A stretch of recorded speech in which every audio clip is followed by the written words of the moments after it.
চলতি মাসের তৃতীয় সপ্তাহে আবারও মাঠে নামতে চলেছে ব্রাজিল, যেখানে 2025 সালের প্রথম উইন্ডোতে নিজেদের প্রথম ম্যাচে হেমাস রদ্রিগেজের দল কলম্বিয়ার মুখোমুখি হবে সেলেসাওরা। বিশ্বকাপ বাছাই পর্বের পয়েন্টস টেবিলে নিজেদের অবস্থান উন্নতি করতে হলে এই ম্যাচে জয় ছাড়া আর কোনো পথ নেই ব্রাজিলের কাছে। ইতিমধ্যেই চূড়ান্ত হয়ে গিয়েছে 23 সদস্যের স্কোয়াড, যেখানে ফিরেছে নেইমার জুনিয়র ও বাজপাখি অ্যালিসন বেকার। যেহেতু শেষবার কলম্বিয়াকে হারাতে পারেনি ব্রাজিল, তাই নেইমার, ভিনিসিয়াস জুনিয়র ও রাফিনহাদের নিয়ে খুবই শক্তিশালী দল সাজাচ্ছে ব্রাজিল। তো চলুন এক নজরে দেখে নেওয়া যাক কলম্বিয়ার বিপক্ষে শুরুর একাদশে কাদেরকে রেখে দল সাজাচ্ছে দরিবাল জুনিয়র।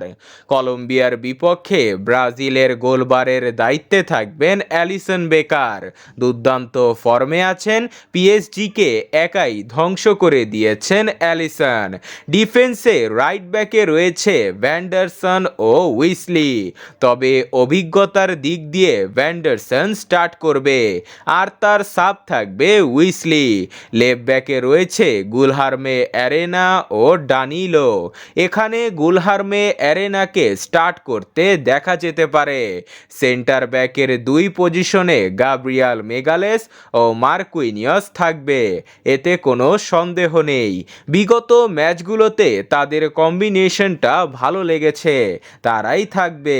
তবে তাদের সাব হিসাবে থাকবে লিও অর্টিস ও মুরিলো। মিডফিল্ডে থাকবে ব্রুনো গুইমারেস ও গারসন। অ্যাটাকিং মিডফিল্ডার হিসাবে থাকবে নেইমার জুনিয়র, যিনি দুর্দান্ত ফর্মে আছেন। ফাইনাল থার্ডে রাইট উইঙ্গে দেখা যাবে বার্সেলোনার পোস্টার বয় রাফিনহাকে। লেফট উইঙ্গে থাকবে ভিনিসিয়াস জুনিয়র। তবে সেন্টার ফরওয়ার্ডের পজিশনে জোয়াও পেদ্রো, মাতিয়াস খুনা ও রদ্রিগোর মতো ভালো ভালো অপশন রয়েছে। দেখা যাক এখান থেকে কাকে খেলাবেন তিনি।